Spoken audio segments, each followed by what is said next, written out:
Hey, what is happening with you in the face? You got a good mug with your face. How are you? Hey, Nick Digilio, that's me. Thank you for checking out my YouTube channel.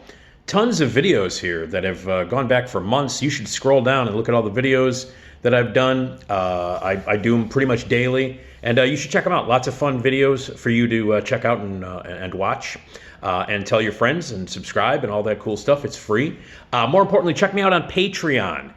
This is where you can help me keep my podcast going, even though it's a separate thing, but it'll help me keep my podcast going, help me keep the videos going, and you'll get bonus material that nobody else will get.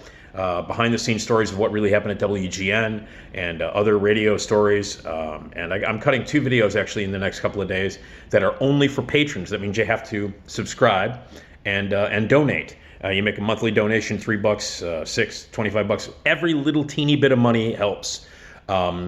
So please support the arts. Patreon.com is an incredible website that helps artists and storytellers and musicians and people. It helps them out with their DIY stuff, and that's what this is. DIY stuff helps them, keeps going. You know, puts a little food in the refrigerator as well. So please help out. Patreon.com/NickDShow. Become a subscriber and a patron right now. You'll get bonus materials, and you'll be helping me out. And if you check out Patreon.com, tons of other really cool and amazing performers and artists and musicians and all kinds of cool stuff. It's a really great place and a great place to help out. So please donate today. Patreon.com/NickDShow. Give what you can.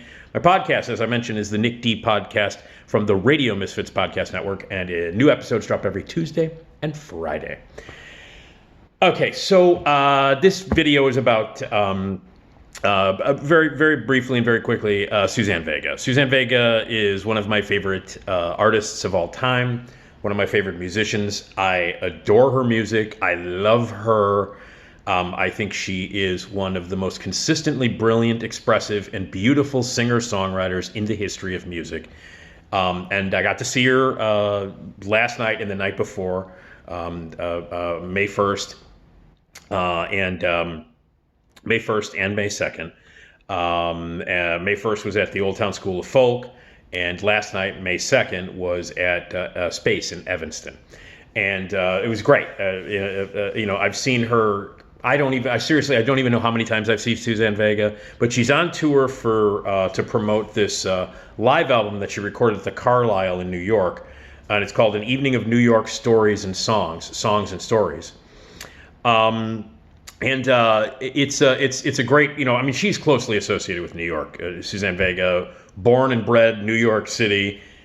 If you listen to any of her music, you know that New York is kind of a part of her life and a part of her songwriting and a huge part of her art.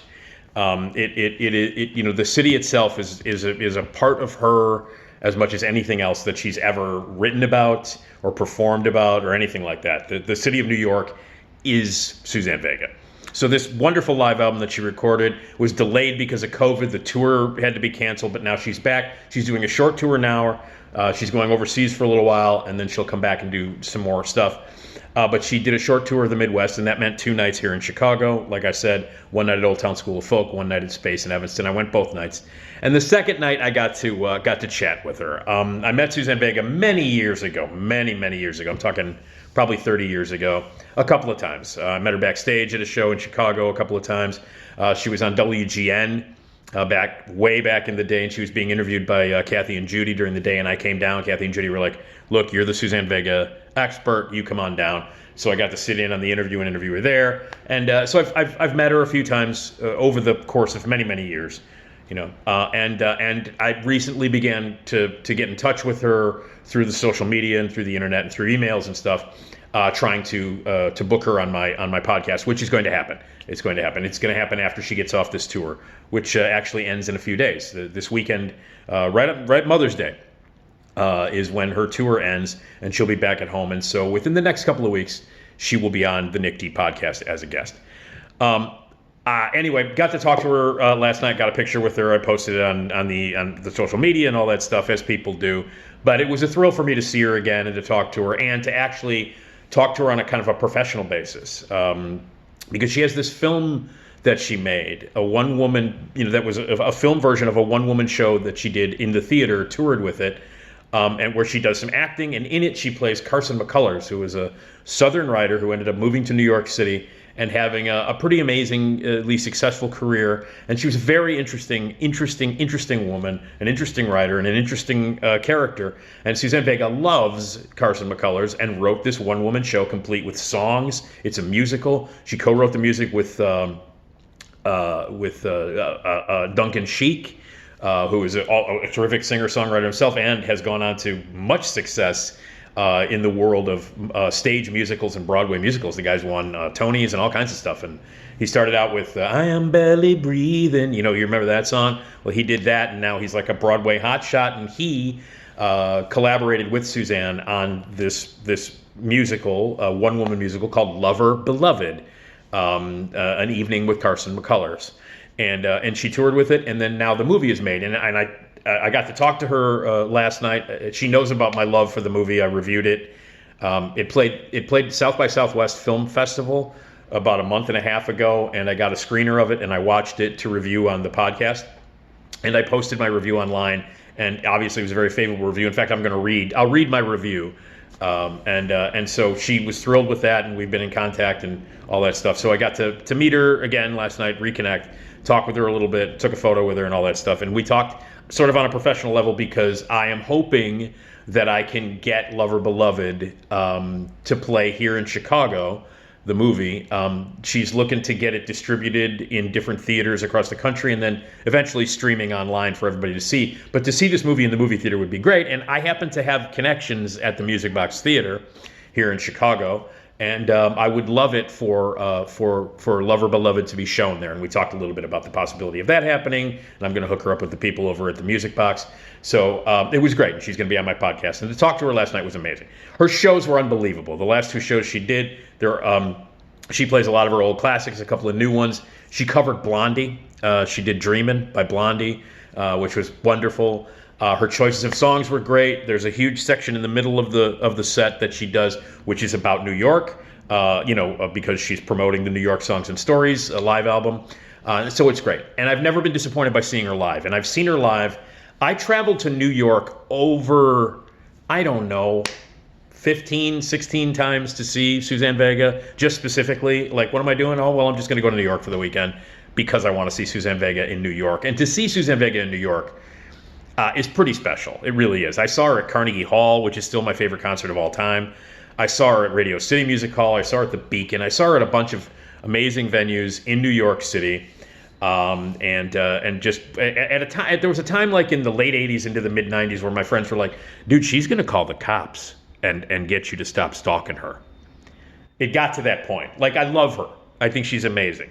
So I've seen her live millions of times. One of the great things about Suzanne Vega, and if you get a chance to see her live, this is what's amazing about it. And the live albums that she's done, she's an incredibly great storyteller. Like, she's got more charisma than anybody I've ever seen. Their banter, stage banter, she's amazing at it. Like, she's a born performer, actress, speaker, storyteller. She's a magnificent storyteller. And there's all great stories about so many of her songs, the stories behind what they're about, who they're about, where she wrote it, how she wrote it.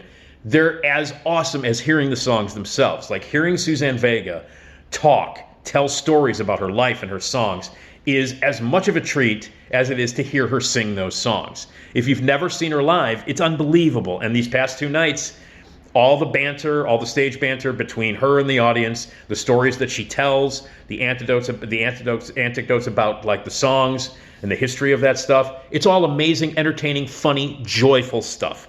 She's a born performer, a born storyteller. Combine that with the fact that she's one of the greatest songwriters of all time and that her music is beautiful, makes her one of the most special artists in the world. And I put her up on a pedestal really high. So seeing her live is a special thing. Check out her live albums, the New York Songs and Stories, which is out now. There's great banter in between the songs, the histories of what she's talking about, the songs that she wrote. Great stuff. Her first album came out in 1985, and the moment I heard it, I lost my mind. It was the self-titled album. I still think that Suzanne Vega, the self-titled album from 1985, is the best debut album in the history of music. I really, really mean there's not a cut on that record that isn't amazing.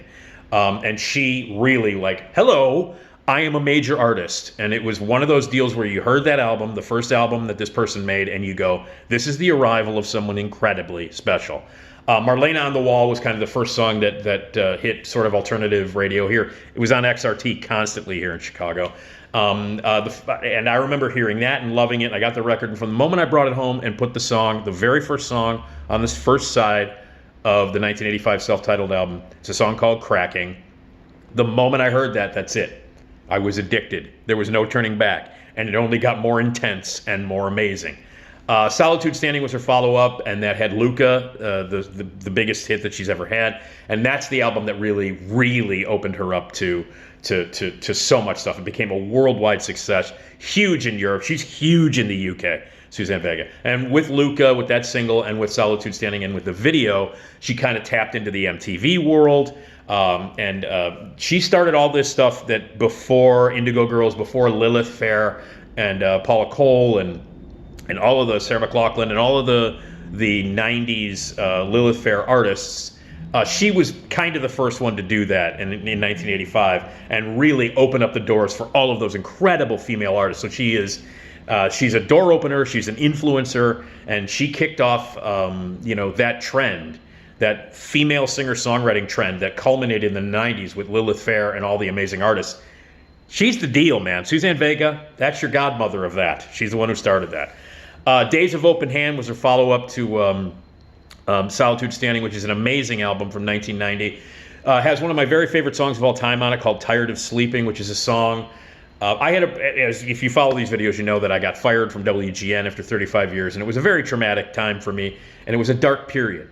For about a year and a half or so, I went through a pretty bad time. For a few months after I got fired, very, very dark, horrible time in my life. I fell off the wagon. I'm back. I'm sober again, and have been for over a year and a half, almost 2 years. But I went through a period where I wasn't, and it was dark, and it was sad, and it was horrible. And one of the only things that got me through it was Suzanne Vega's music. To be honest with you, her music got me through some of those nights. Her music means a lot to me. It's very important to me, and I find comfort and beauty in it.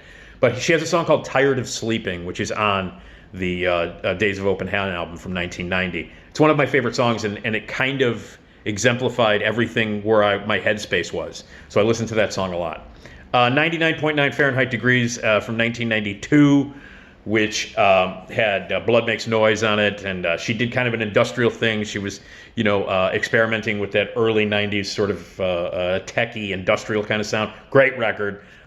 Great songs on that. In Liverpool is on that song, or on that album. Nine Objects of Desire from 1996 was her next album with Caramel and so many other great songs. Songs of Red and Gray, a very contemplative record from 2001, which came out right around 9/11. And that tour was really interesting to see because she was touring during 9/11, and because she's so closely associated with New York City, it was interesting to see her tour that year. And it was interesting because when I saw her at the Park West, that tour for the Songs of Red and Gray tour in 2001, she had injured her hand. Her right hand was injured, so she couldn't play the guitar. Now she puts her guitar down a lot, and in the early days, she never put the guitar down. She was always behind it. And she always played the guitar all the time. But then as she became more comfortable on stage and became a huge, great performer, now she puts the guitar down, she puts on a top hat, she's got a cordless mic, she dances around the stage. To see her, over the years, I've been seeing her live since 1985, to see her, really come out and just, have a blast on stage and dance and sing and jump around, it's amazing, because she used to be sort of like this waif-like girl on stage behind this guitar. When I saw her in 2001, it was one of the first times I've ever seen her. I've never seen her never play guitar, because she couldn't play the guitar. So that was interesting.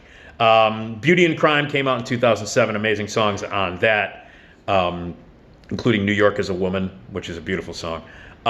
Tales of the Realm of the Queen of Pentacles from 2014, which is a terrific record. She plays a song off of that on the current tour called I Don't Wear White, which is a great song.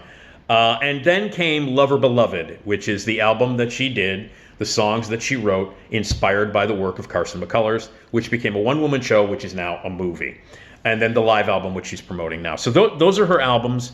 I'm not going to go into all the songs that I love by her because I'll be here all day. This video will be 10 hours long if I listed all of the amazing songs that Suzanne Vega has written and performed. If you're not familiar with Suzanne Vega's work, it's out there. Go to SuzanneVega.com. If you've never seen her live, you missed your opportunity in Chicago. I don't think she'll be back for a while. But if you have seen her live, you know how special it is. You know how entertaining and amazing she is on stage, and just how incredible her songs and her music, how great her music is. And again, it means that Suzanne Vega and Suzanne Vega's art and her music means a lot to me. It's gotten me through some really tough times. It makes me happy. It makes me think. It's very entertaining and funny. She's just an all-around one of the greatest singer-songwriters of all time. And I love her very much. I love her work, and her music is a big part of my life. So getting to see her the last couple of nights here in Chicago on this shortened tour was amazing. Getting to talk with her a little bit, get a picture with her is great. Hooking up with her professionally in order to get Lover Beloved possibly playing here in Chicago. I would love to see it at the Music Box Theater. And having her on my podcast as a guest, and maybe as a semi-regular guest. All of that stuff is amazing to me. It's like a dream come true. If you were to told, 1985 Nick, a 20-year-old Nick, that like 30-something years from now, you're going to have Suzanne Vega. You're going to meet her. You're going to interview her on the radio with Kathy and Judy. You're going to see her a million times, and eventually, you'll be like on a professional level with her, and you'll be able to maybe have her on your podcast that you'll be hosting. 20-year-old Nick would have said, "What? I'm sorry, I can't hear you. I have my finger in my ass," because I was 20 and I was a dipshit. But anyway, Suzanne Vega rules. So, Lover Beloved is this movie that she made, a one-woman show that she performed on stage, and now it is a film. And I'm going to read you the review that I wrote literally 10 minutes after finishing watching it. It debuted at the South by Southwest Film Festival. It played there, had a great opening night, played for a week or so a bunch of times, and now they're going to try and distribute it either independently or go theater by theater, city by city, and then eventually, hopefully, get it out there for everybody to see in streaming. And I really hope you get to see it because it's amazing. And it proved that Suzanne Vega is more than just a great singer-songwriter, which she is, more than just a great storyteller who is incredible in concert and engaging and hilarious and awesome. She's also a great actress. So I'm just going to read to you the review that I wrote 10 minutes after I saw Lover Beloved. And it's this. Okay, I just finished watching this, the film adaptation of the one-woman show written and performed by one of my favorite people on the planet, Suzanne Vega. It's based on the life of Southern-born writer Carson McCullers, who is a Broadway playwright and author of The Heart is a Lonely Hunter, Ballad of the Sad Cafe, and The Member of the Wedding, with songs by Suzanne Vega and Duncan Sheik, and this thing is great. I never saw the show live on stage, but of course I'm familiar with Suzanne Vega's 2016 album, Lover Beloved, Songs from an Evening with Carson McCullers, which I love, and I do. The film version, which is directed brilliantly by Michael Tully, who, by the way, made a really great horror film a few years ago called Don't Leave Home. Really good horror film. It's a great portrait of an artist and a lovely education about McCullers' life and work. The songs are terrific and memorable, and it's anchored by a truly remarkable performance by Suzanne Vega, who is simply extraordinary in it. She can act. Seriously, she can act. The songs are terrific and memorable, and watching Suzanne Vega in this thing is pure magic. She's funny, she's heartbreaking, she's beautiful, she's brassy as hell, and in a role, it shows that she has quite a range. She also can do a really good Southern accent. She sings the songs in character, and yet it's unmistakably her singing, because Suzanne Vega has one of the most distinctive and beautiful and remarkable voices in music. Nobody else has a voice like Suzanne Vega. Nobody sings like her. Nobody turns a phrase like her. Her voice is unique and interesting and beautiful. Nobody else has it. But you can tell it's her singing, even though she's in character. She evokes both Shelley Duvall and Frances McDormand at their finest. There is a really long single take close-up of Suzanne Vega as she delivers this memory about her husband's, McCullers' husband's attempt at a suicide pact. This long, beautiful take of just Suzanne Vega telling the story about a suicide pact that McCullers' husband tried to get her to do is as fine an example of acting as I've seen in anything. This year. Also, late in the film, she mentions Marlene Dietrich, and I almost burst into tears when she said it, because it immediately brought me back to the first time I ever heard Suzanne Vega sing about that person over 35 years ago, and it felt like a full circle career moment, and it just destroyed me. The film is truly great, and as far as Suzanne Vega goes, the term that immediately comes to mind is tour de force, which is what it is on every level. From the songs that she wrote, to the singing, to the acting, everything. It's a tour de force. It premiered, like I said, at the South by Southwest Film Festival, and it's available when it's available for wide viewing, whether it's in theaters or streaming, hopefully the Music Box Theater in Chicago at some point. It is an absolute must-see, especially if you're a Suzanne Vega fan. And then I said I will definitely talk more about this movie, videos, review it fully on the Nick D podcast. For now, I'm floating on air. That's what I wrote literally 10 minutes after seeing the movie. So it's called Lover Beloved. The album itself is also called Lover Beloved. Look all of this stuff up online, SuzanneVega.com for all the information. She's a special, special artist. She means a lot to me, always has. And just these past 2 nights seeing her live were amazing. I haven't been to a live music concert in over 3 years. And just to be back in a room with people watching live music was amazing in itself. But to have the artist that broke that streak of not seeing live music being Suzanne Vega was magical. So anyway, Suzanne Vega rules the planet. I thank her for all of her work and her music. Lover Beloved, hopefully at some point will be playing here in Chicago. I would love to see it play the Music Box Theater. And if it streams, you should watch it. And if you're not familiar with her music, SuzanneVega.com, go there now. Listen to her music. One of the best and most important artists in the history of music. Thank you for everything, Suzanne. Thanks for hanging out and taking a picture with me, too. Anyway, a great couple of nights watching Suzanne Vega, and I will listen to her, well, I don't know, probably right now.